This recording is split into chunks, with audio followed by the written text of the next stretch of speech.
لیکن یہ کہ ڈیزائن بدل گیا ہے، لیکن یہ کہ میں پہلے بھی پہن کے فلاں جگہ پہ گیا تھا، لیکن یہ کہ وہ کیا کہے گا کہ اس کے پاس ایک ہی جوتے ہیں، ساری زندگی بندے راضی کرنے پہ لگا دی اور وہ پھر راضی نہیں ہوئے۔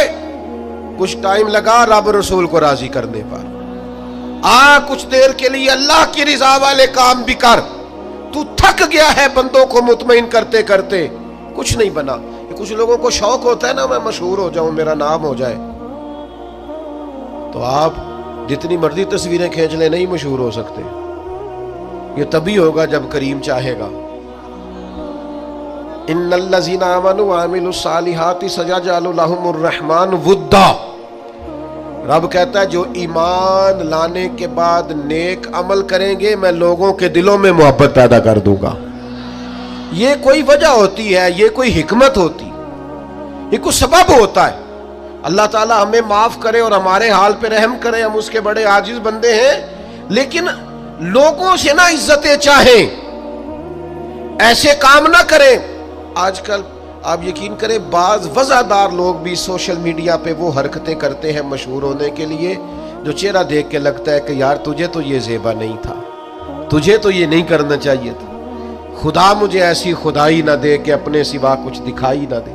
اپنے آپ کو بدلنا، اپنے اندر تبدیلی، ایسا ہونا چاہیے۔ مومن کی شان ہونی چاہیے کہ وہ کبھی کسی دکھی کو دیکھے تو اسے دکھ ہو، کسی آزمائش والے کو دیکھے تو اسے پریشانی ہو۔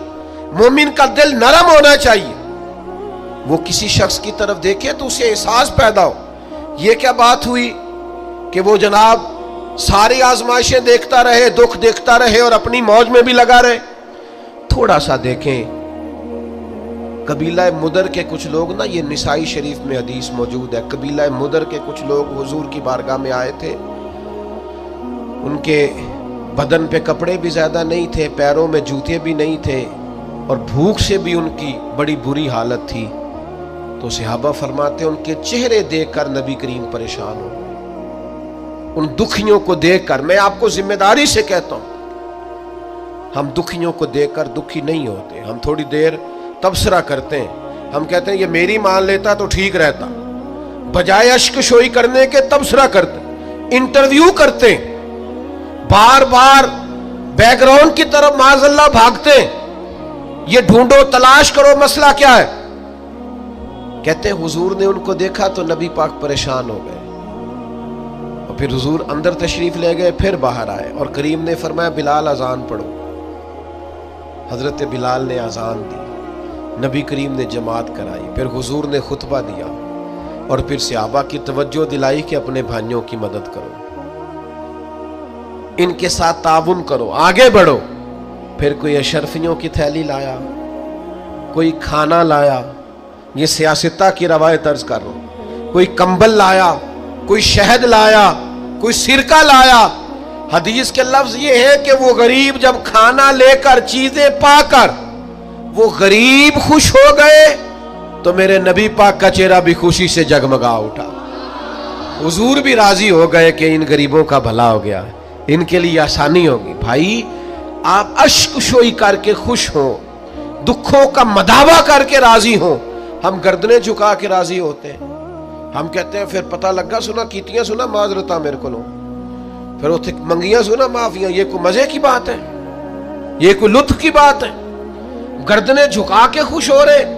حضور کے سامنے تو جب قریش مکہ نے فتح مکہ کے دن گردنیں جھکا دی تھی نا، اس دن بھی میرے کریم نے فرمایا تھا جاؤ تم سے دوسری بات ہی کوئی نہیں کرنی، تمہارے ظلموں کا کوئی صفحہ الٹنا ہی نہیں، جاؤ میں نے تمہیں معاف کیا۔ تو یاد رکھیے گا کہ اللہ تبارک و تعالیٰ نے نبی پاک علیہ الصلوۃ والسلام کو اس دور میں مبعوث فرمایا جب چاروں طرف آزمائش تھی، گھٹن تھی، پریشانی تھی، تکلیف تھی، لوگ بہت سخت آزمائش کا شکار تھے۔ تو ظاہر ہے بڑی جلدی تو انہوں نے ٹھیک ہونا نہیں تھا، بڑی جلدی تو ساری چیزیں بدل نہیں جایا کرتی۔ تو اللہ تعالیٰ نے نا پھر اپنے نبی کو بڑی عظیم شانیں عطا فرمائی، اور ایک مقام پہ قرآن مجید نے ارشاد فرمایا کہ فَبِمَا رَحْمَةٍ مِّنَ اللَّهِ لِنْتَ لَهُمْ، اے محبوب اللہ کا کیسا فضل ہوا، رب کی کیسی مہربانی ہوئی کہ آپ اپنے غلاموں کے لیے نرم دل ہو گئے. وَلَوْ كُنْتَ فَظًّا غَلِيظَ الْقَلْبِ، اگر آپ تند مزاج ہوتے، سخت دل ہوتے، اگر تند مزاج اور سخت دل ہوتے، لَانْفَضُّوا مِنْ حَوْلِكَ، تو یہ آپ کے گرد سے پریشان ہو کر بکھر جاتے. آپ کے مزاج کے اندر، آپ کی طبیعت کے اندر جو اللہ نے نرمی رکھی ہے، آپ کے دل کے اندر جو دوسروں کے لیے درد رکھا ہے، آپ کی طبیعت کے اندر جو دوسروں کے لیے احساس رکھا ہے. عزیز بھائیو، آپ کو پتہ ہے کہ کسی کا احساس صرف یہ نہیں ہوتا کہ اس کو پیسوں کی ضرورت ہے تو پیسے دے دیے جائیں. کسی کا احساس صرف یہی نہیں ہوتا کہ اس شخص کو نوکری کی ضرورت ہے تو اسے نوکری دلا دی جائے. صرف یہی احساس نہیں ہوتا کہ وہ شخص پریشان ہے تو اس کا دکھ سن لیا جائے. یاد رکھیے گا، گمراہ کو رستہ دکھانا بھی بہت بڑی نیکی ہے. جس کا ذہن وسوسوں کا شکار ہو، اسے یقین کامل کی طرف لانا، یہ بھی بہت بڑی نیکی. جب انسان بدخلق ہو جائے، وہ ماں سے بھی سختی سے بات کرے، باپ سے بھی تلخی سے بات کرے، وہ اپنے بال بچوں پر بھی سختی کرے، اس کے لب و لہجے اس طرح کے ہو جائیں کہ سب اس سے پریشان ہو، تو اس شخص کو مروت والا بنا دینا، اخلاق والا بنا دینا، اسے اعلیٰ اسلوب والا بنا دینا، یہ بھی اس کے ساتھ بہت بڑا پیار ہے. میرے نبی کریم کا کمال پتہ کیا ہے؟ رسول پاک علیہ السلام نے اس طرح کا رنگ دکھایا ہے کہ جو گمراہ تھے نا، وہ دوسروں کو ہدایت کی طرف متوجہ کرنے والے بن گئے. خود نہ تھے جو راہ پر اوروں کے ہادی ہو گئے. جن کی وجہ سے ان کے گھر والے تکلیف کا شکار تھے، آزمائش کا شکار تھے، ان سب کو نبی پاک علیہ السلام نے اپنے اہل خانہ کے ساتھ محبت کرنے والا بنا دیا. اور اس طرح کے انداز حضور نے بتائے، اس طرح کے طور طریقے سکھائے، اس طرح کا نبی پاک علیہ السلام نے لوگوں کو سمجھا دیا، سکھا دیا. یعنی ایک شخص نے آ کے عرض کیا، یا رسول اللہ میں جہاد پہ جانا چاہتا ہوں. تو حضور علیہ السلام نے اس سے فرمایا، تیرے ماں باپ حیات ہیں؟ یا رسول اللہ ہے. فرمایا تو گھر جا کے ان کی خدمت کر، گھر بیٹھے بیٹھے ہی اللہ تجھے جہاد کا ثواب عطا فرمائے. تو میں آپ کی خدمت میں عرض کر رہا تھا کہ نبی پاک صلی اللہ تعالی علیہ وسلم نے لوگوں کے رخ ہدایت کی طرف پھیرے، اور یہ حضور کے سینے کا بہت بڑا درد تھا کہ لوگ اللہ والے ہو جائیں، وہ گمراہی سے بچ جائیں، وہ دوزخ سے بچ جائیں، ان کے جو بکھرے ہوئے ذہن ہیں اور جو وسوسے ہیں وہ سارے دور ہو جائیں، ان کی ذہنی تربیت ہو جائے، ان کے لب و لہجے میں حسن آ جائے، کوئی اخلاق سے دور ہے تو اخلاق والا بن جائے.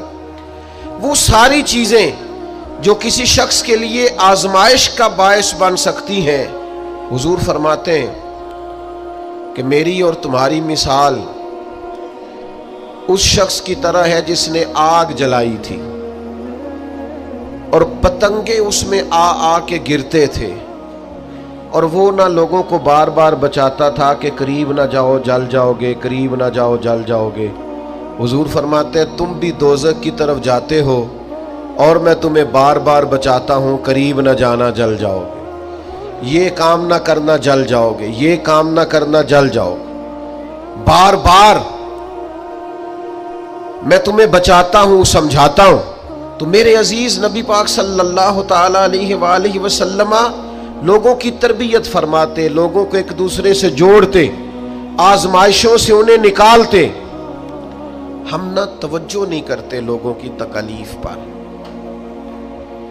ہم نہ ایک عجیب سی شہرت کے شوقین ہو گئے، عجیب سی تعریفوں کے شوقین ہو گئے. عجیب ہمارا، میں نے بچے سے منع کر دیا، میں نے کہا میرا اعلان بھی نہ کرنا. مطلب 2-4 دفعہ اپنا نام سن کے، القاب سن کے، قبلہ ہیں، علامہ ہیں، پیر ہیں، کتنی کو نفس کو تسلی دے لینی. چیزوں سے نکل آئیں، اب حقیقتوں کی طرف آئیں.